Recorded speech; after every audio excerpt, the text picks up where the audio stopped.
নমস্কাৰ বন্ধুসকল, আমাৰ ইউটিউব চেনেলটোলৈ আপোনালোকক স্বাগতম জনাইছোঁ। আজি আমি এই ভিডিঅ'টি যোৱা এসপ্তাহ বা 10 দিনত যিখিনি ইম্পৰ্টেণ্ট ঘটনা ঘটি গ'ল তাৰ বিষয়ে কিছু আলোচনা কৰিম। এতিয়া ইম্পৰ্টেণ্ট বুলি ক'লে যিখিনি ধৰক এক্সাম পাৰ্চপেক্টিভৰ পৰা ইম্পৰ্টেণ্ট যেন লাগে সেয়া ডিছকাছ কৰিম বুলি ভাবিছোঁ। চ' দেৰি নকৰি আহক ভিডিঅ'টো আৰম্ভ কৰোঁ। আমাৰ প্ৰথম ঘটনাটো হ'ল 36 এছিয়ান ছামিট। এতিয়া ইয়াৰে এছিয়ান শব্দটোৰ ফুল ফৰ্ম হ'ল association of south east Asian nation.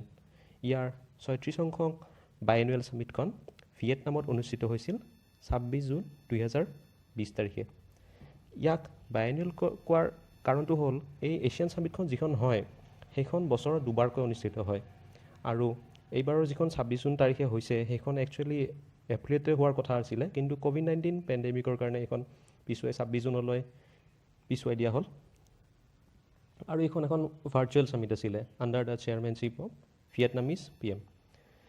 আৰু এইবাৰ এছিয়ান ছামিটৰ থিমটো হ'ল কোহেচিভ এণ্ড ৰেছপন্সিভ এছিয়ান। থিমবিলাক মনত ৰাখিব, থিমবিলাক এক্সাম পাৰ্চপেক্টিভৰ কাৰণে ভালেখিনি ইম্পৰ্টেণ্ট হয়।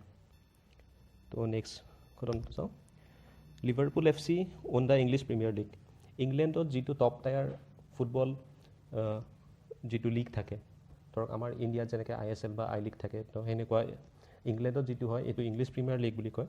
তো 2019-20 চনৰ টাইটেলটো লিভাৰপুল FC লিভাৰপুল ফুটবল ক্লাবে বিজয় সাব্যস্ত কৰিছে। আৰু last time Liverpool on the league was 30 years ago। ইয়াৰ আগতে 30 বছৰ আগতেহে লিভাৰপুলে ক্লাব টাইটেল জিকিছিলে। ইউনাইটেড নেশ্যনে কেৰালাৰ স্বাস্থ্যমন্ত্ৰীক তেওঁৰ যিখিনি এফৰ্ট ক'ভিড-19 ফাইট কৰাৰ কাৰণে তাৰ কাৰণে সন্মানিত কৰিছে। UNৰ পাব্লিক ছাৰ্ভিচ ডেত তেওঁ বক্তব্য দিবৰ কাৰণে নিমন্ত্ৰণ কৰা একমাত্ৰ ভাৰতীয় লিডাৰ আছিলে। কেৰালা হেল্থ মিনিষ্টাৰজনৰ নাম হ'ল KK Shailaja. Michael Martin the prime minister of Ireland. Michael মাৰ্টিনক আইৰিছ লোৱাৰ হাউছে, যিটো আমাৰ ভাৰতৰ ক্ষেত্ৰত লোকসভা, তেওঁক প্ৰধানমন্ত্ৰী পদৰ বাবে নিৰ্বাচিত কৰিছে। আৰু আপোনালোকে জনা উচিত আয়াৰলেণ্ডৰ ৰাজধানী হ'ল ডাবলিন।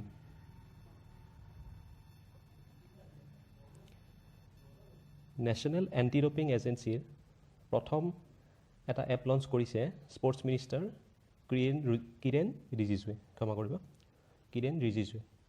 খেলুৱৈসকলৰ বাবে। ইয়াত বিভিন্ন নিষিদ্ধ পদাৰ্থৰ তথ্য থাকিব বা ড্ৰাগছ সম্বন্ধীয় যিবিলাক ধৰক আনইণ্টেনশ্যনেল ব্যৱহাৰৰ কথা উল্লেখ থাকিব, যিটো খেলুৱৈসকলৰ কেৰিয়াৰত এফেক্ট কৰিব পাৰে। স্পৰ্টছ মিনিষ্টাৰৰ নাম আমাৰ হ'ল কিৰেণ ৰিজিজু। নেক্সটটো হ'ল online BSc degree by IIT Madras. HRD minister যিটো আমাৰ হয় ৰমেশ পোখৰিয়াল, তেখেতে ৱৰ্ল্ডৰ প্ৰথম অনলাইন BSc ডিগ্ৰী লঞ্চ কৰিছে in programming and data science. The program has been prepared and offered by Indian Institute of Technology Madras. এইটো মনত ৰাখিব কোনে প্ৰিপেয়াৰ কৰিছে। নেক্সটটো হ'ল আমাৰ ক'ভিড-19 ভেকচিনৰ পৰা। ইণ্ডিয়াৰ প্ৰথম ক'ভিড-19 ভেকচিন, যাক নাম দিয়া হৈছে Covaxin, has been approved for human trial. মানৱ শৰীৰত পৰীক্ষাৰ বাবে অনুমতি পাইছে। আৰু এই ভেকচিনটো ভাৰত বায়'টেক, এটা হায়দৰাবাদ বেছড ড্ৰাগ কোম্পানী হয়, বায়'টেকনলজি কোম্পানী, ড্ৰাগ কোম্পানী নহয়, Bharat biotech along with ICMR Indian council of medical research. এইটো আপোনালোকে শুনি আছে চাগে নিউজত ইমান দিনে, ICMR। তো সিহঁতে মিলি কিনে ডেভেলপ কৰিছে ভেকচিনটো, ইণ্ডিয়াৰ ফাৰ্ষ্ট ভেকচিন। এতিয়া জাইডাছ কেডিলা বুলিও কোম্পানী এটাইও এটা ভেকচিন ডেভেলপ কৰিছে, সিহঁতেও অনুমতি পাইছে মানৱ শৰীৰত পৰীক্ষাৰ কাৰণে। নেক্সটটো হ'ল ইণ্ডিয়াছ ফাৰ্ষ্ট লাইকেন পাৰ্ক। উত্তৰাখণ্ডৰ বন বিভাগে ডেভেলপ কৰিছে ইণ্ডিয়াৰ ফাৰ্ষ্ট লাইকেন পাৰ্ক, যিটো আছে আপোনাৰ পিথোৰাগড় ডিষ্ট্ৰিক্টত। আৰু এইবোৰ জুৰেছিক এৰাৰ লাইকেন হয়, যিবিলাক ধৰক বিভিন্ন মেডিচিন, পাৰফিউম আৰু ডাইট ব্যৱহাৰ কৰা হয়। এক্সিলাৰেট বিজ্ঞান scheme. Science and engineering research board, চমুকৈ যিটো SARB বুলি কোৱা হয়, সিহঁতে লঞ্চ কৰিছে এটা এক্সিলাৰেট বিজ্ঞান স্কিম।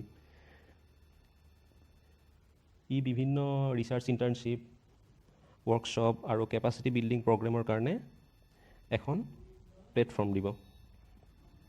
জেনেভাত যিবোৰ ইউনাইটেড নেশ্যন আৰু বেলেগ বেলেগ ইণ্টাৰনেশ্যনেল অৰ্গেনাইজেশ্যন আছে তাৰ কাৰণে ভাৰতৰ পৰা ইন্দ্ৰমণি পাণ্ডেক নেক্সট এম্বাছাডাৰ আৰু পাৰ্মানেণ্ট ৰিপ্ৰেজেণ্টেটিভ হিচাপে নিযুক্তি দিয়া হৈছে।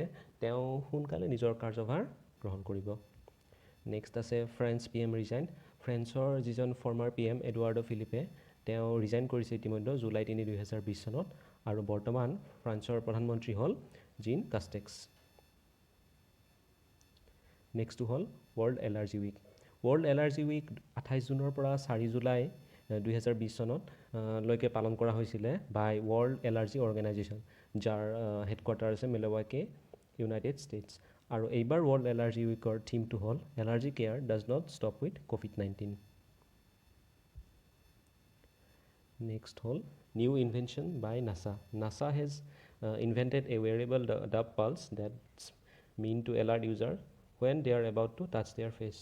তো এইটো সহজ ভাষাত ক'ব গ'লে এডাল ধৰক নেকলেছ টাইপ এটা ডিভাইচ হয়, যিটো আপোনাৰ ধৰক আপুনি হাতখন মুখলৈকে যেতিয়া আনিব তেতিয়া ডিভাইচটোত থকা চেঞ্চৰটোৱে আপোনাক জনাই দিব যে আপুনি হাতখন মুখলৈকে নিনিব। আৰু বেচিকেলি এইটো COVID-19 পেণ্ডেমিক যিটো হাৰত স্প্ৰেড হৈ আছে সেইটোৰ পৰা ৰক্ষা কৰিবলৈ, মানুহক ৰক্ষা কৰিবলৈ এইটো ডিভাইচটো আৱিষ্কাৰ বা ইনভেণ্ট কৰা হৈছে।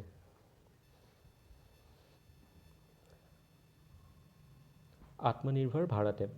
প্ৰধানমন্ত্ৰী নৰেন্দ্ৰ মোদী হেজ লঞ্চ আত্মনিৰ্ভৰ ভাৰত এপ ইন'ভেশ্যন চেলেঞ্জ। এইটো ইয়াৰ দ্বাৰা ভাৰত চৰকাৰে বিভিন্ন ষ্টাৰ্টআপ কোম্পানী কিছুমান থাকে, সিহঁতক বিশ্বস্তৰৰ মেড ইন ইণ্ডিয়া এপ তৈয়াৰ কৰাৰ বাবে অনুপ্ৰাণিত কৰিব। নেক্সটটো হ'ল elements mobile app launched. Vice president Venkaiah নাইডুৱে এটা সম্পূৰ্ণ নিজা ছ'চিয়েল মিডিয়া এপ লঞ্চ কৰিছে, যাৰ নাম হ'ল এলিমেণ্টছ। বেচিকেলি এইটো প্ৰধানমন্ত্ৰী মোদীৰ যি আত্মনিৰ্ভৰ ভাৰত কেম্পেইন তাক প্ৰমোট কৰাৰ কাৰণে তৈয়াৰ কৰা হৈছে। আৰু এতিয়া এইটো first made in India social media app হয়, যাক ডেভেলপ কৰিছে বেংগালুৰুৰ এটা ছফ্টৱেৰ কোম্পানী। আৰু এইটো যোৱা মাহৰ ঘটনা হয়, বহুত ইম্পৰ্টেণ্ট ঘটনা। World's first yoga university outside India named after Vivekananda. World's first yoga university has been established in Los Angeles. Los এঞ্জেলেছত বিশ্বৰ প্ৰথম য়োগা ইউনিভাৰ্চিটি এখন স্থাপিত কৰা হৈছে ভাৰতৰ বাহিৰত, ঠিক আছে। আৰু ইণ্টাৰনেশ্যনেল য়োগা ডেৰ দিনা ইয়াক উদ্ঘাটন কৰা হৈছিলে, যিটো আমাৰ হয় 21 জুন প্ৰত্যেক বছৰে। আৰু the name of the university is Vivekananda yoga university. নেক্সটটো হ'ল নেশ্যনেল ষ্টেটিষ্টিক্স ডে।